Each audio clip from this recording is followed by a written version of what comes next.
రంగారెడ్డి జిల్లా ఇబ్రహీంపట్నంలో ఉద్రిక్తత నెలకొంది. కానిస్టేబుల్ నాగమణి హత్యపై ఆమె భర్త, ఇతర కుటుంబ సభ్యులు ఆందోళనకు దిగారు. కులాంతర వివాహం, ఆస్తి వివాదాలతో నాగమణిని ఆమె సొంత తమ్ముడే హత్య చేయించాడని ఆరోపిస్తున్నాడు భర్త శ్రీకాంత్. నాగమణి తమ్ముడు పరమేష్ తో పాటు హత్యకు సహకరించిన వారిని వెంటనే అరెస్టు చేసి కఠిన శిక్షలు పడేలా చూడాలని డిమాండ్ చేశారు. హత్యకు నిరసనగా ఇబ్రహీంపట్నం పోలీస్ స్టేషన్ ముందు ధర్నా చేశారు. న్యాయం జరిగే వరకు ఆందోళన విరమించేది లేదన్నారు. మృతురాలి బంధువుల ఆందోళనతో రోడ్డుపై భారీగా ట్రాఫిక్ జామ్ అయింది. రంగారెడ్డి జిల్లా ఇబ్రహీంపట్నంలో ఉద్రిక్తత నెలకొంది. కానిస్టేబుల్ నాగమణి హత్యపై ఆమె భర్త, ఇతర కుటుంబ సభ్యులు ఆందోళనకు దిగారు. కులాంతర వివాహం, ఆస్తి వివాదాలతో నాగమణిని ఆమె సొంత తమ్ముడే హత్య చేయించాడని ఆరోపిస్తున్నాడు భర్త శ్రీకాంత్. నాగమణి తమ్ముడు పరమేష్ తో పాటు హత్యకు సహకరించిన వారిని వెంటనే అరెస్టు చేసి కఠిన శిక్షలు పడేలా చూడాలని డిమాండ్ చేశారు. హత్యకు నిరసనగా ఇబ్రహీంపట్నం పోలీస్ స్టేషన్ ముందు ధర్నా చేశారు. న్యాయం జరిగే వరకు ఆందోళన విరమించేది లేదన్నారు. మృతురాలి బంధువుల ఆందోళనతో రోడ్డుపై భారీగా ట్రాఫిక్ జామ్ అయింది. పోలీస్ స్టేషన్కి పోతాను, పొద్దుగాలని పోయి 2 గంటలకు పోయిన అర్ధ గంటలోనే ఆడ చంపేసిందండి. మా ఆయన పోయేసరికల్లనే తల్లాడుతుందంటే వాళ్ళ తమ్ముడే 8 ఏళ్ళ నుంచి చూడలేదన్న వాళ్ళు మామడితే పెట్టిండు అన్ని.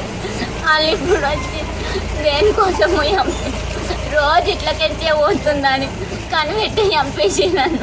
మ్యారేజ్ అయినప్పుడు ఇక్కడ వచ్చి కేసు పెట్టిపోయినాం మేము. వాళ్ళు పిలిపించి మాట్లాడిపించారు కానీ వాళ్ళు కోపంగానే వెళ్ళిపోయారు. ఇది చేస్తాం యాదగిరిగుట్ట దగ్గర అయిన రోజు ఈవినింగ్ నైట్ వచ్చి ఇక్కడ కేసు పెట్టిపోయినాం. తెల్లారు పిలిపించి మాట్లాడిన తర్వాత సార్కి పిలిపించి మాట్లాడితే జర ఇండ్లే అప్పటికైనా చంపుతాము, అది చేస్తాం ఇది చేస్తాం, నేను ఊర్లో బతకని ఏడ కనిపించిన చంపుతామని మాట్లాడి ఏమనలే. అబ్జర్వ్ చేస్తున్నారు ఎవరెవరికి ఫోన్ చేయాలో వాళ్ళకి చేసి వీళ్ళు ఏడు ఉంటారు ఏం కథ అనేది కనుక్కొని అటాక్ చేసి కరెక్ట్ నేను ఆఫీస్కి వెళ్ళిపోతున్నా, అమ్మాయి ఆఫీస్కి వెళ్ళిపోతుంది 10 నిమిషాలు. కానిస్టేబుల్ నాగమణి హత్యపై విచారణ స్పీడప్ చేశారు ఇబ్రహీంపట్నం పోలీసులు. దీనికి సంబంధించి మరిన్ని డీటెయిల్స్ పోలీస్ స్టేషన్ నుంచి అనిల్ అందిస్తారు. ఇబ్రహీంపట్నం పోలీస్ స్టేషన్ పరిధిలో ఈ రోజు ఉదయం 8 గంటల ప్రాంతంలో పరువు హత్య జరిగింది. దానికి సంబంధించినటువంటి ఇన్స్పెక్టర్ మనతో సత్యనారాయణ గారు. సార్, ముఖ్యంగా మీకు ఏ టైంకి సమాచారం వచ్చింది, ఈ కేసుకు సంబంధించిన డీటెయిల్స్ ఏంటి? మాకు 8:50 టైంలో 8:50 మార్నింగ్ అవర్స్లో మనకు సమాచారం వచ్చింది. ఇమీడియట్గా మా ఎస్ఐ మేము స్పాట్కు రీచ్ అయినాక వెరిఫై చేస్తే ఈ నాగమణి అని కానిస్టేబుల్ మన ఈపీఎస్లో వాహిద్నగర్ పోలీస్ స్టేషన్లో పనిచేస్తుంది. ఆమె 2020 బ్యాచ్ కానిస్టేబుల్. రీసెంట్గా ఆమెకు లవ్ మ్యారేజ్ చేసుకుంది 10వ తారీఖు, నవంబర్ 10వ తారీఖు. దాని విషయంలో మ్యారేజ్ చేసుకున్నాక ఇక్కడికి వాళ్ళ పేరెంట్స్ని వీళ్ళ పేరెంట్స్ని అందరిని పిలిపించి కౌన్సిలింగ్ ఇచ్చి పంపించడం. వాళ్ళే వస్తే వాళ్ళ పేరెంట్స్ని పిలిపించి కౌన్సిలింగ్ ఇచ్చి పంపించినాము.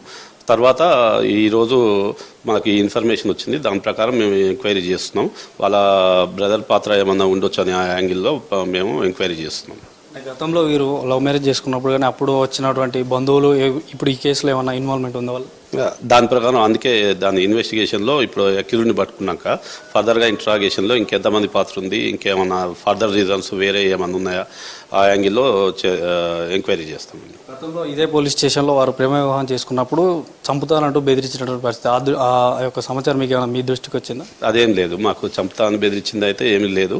వాళ్ళిద్దరి మధ్య ఏమో ఒక ఎకరం ల్యాండ్ విషయంలో గొడవ జరిగినదన్న విషయం మా దృష్టికి వచ్చింది. ఆ యాంగిల్లో కూడా మేము ఎంక్వైరీ చేస్తున్నాం. ఈ కార్లో ఒకడే వచ్చాడా, ఇంకెవరైనా వచ్చారన్న కోణంలో ఏమైనా చూస్తున్నారు? అదైతే కార్ నెంబర్ ప్లేట్ మనకు ఒకటి అది ఐడెంటిఫై చేయడం జరిగింది. ఆ కారులో తర్వాత పట్టుకున్నాక కానీ అందులో ఎంతమంది ఉన్నారు అనేది చూస్తాం. సీసీ ఫుటేజ్ కూడా వెరిఫై చేస్తున్నాం. మేము సంఘటన స్థలం వద్ద ఏమన్నా సీసీ ఫుటేజ్ ఉందా, లభ్యమైందా? లేవు, సంఘటన స్థలంలో ఎటువంటి లేవు. విలేజ్లో ఉన్నాయి, రాయపల్లి విలేజ్లో, వాటిని కూడా వెరిఫై చేస్తున్నాము. సో సీసీ ఫుటేజ్ అది మాత్రం అక్కడ సంఘటన స్థలం దగ్గర ఏం లేదు, అక్కడ ఆనవాళ్ళు ఉన్నాయి. ఆ ఆనవాళ్ళను బట్టి ఆ కారులో ఎవరెవరు వచ్చారు, గతంలో కూడా ఇతన్ని బెదిరింపుకి చేసినట్టు అటు శ్రీకాంత్ కూడా చెప్పాడు. సో పూర్తిగా కేసు నమోదు చేసి మాత్రం దర్యాప్తు చేస్తున్నట్టు ఇన్స్పెక్టర్ సత్యనారాయణ చెప్తున్నారు. రమేష్ దాని ఇబ్రహీంపట్నం నుండి.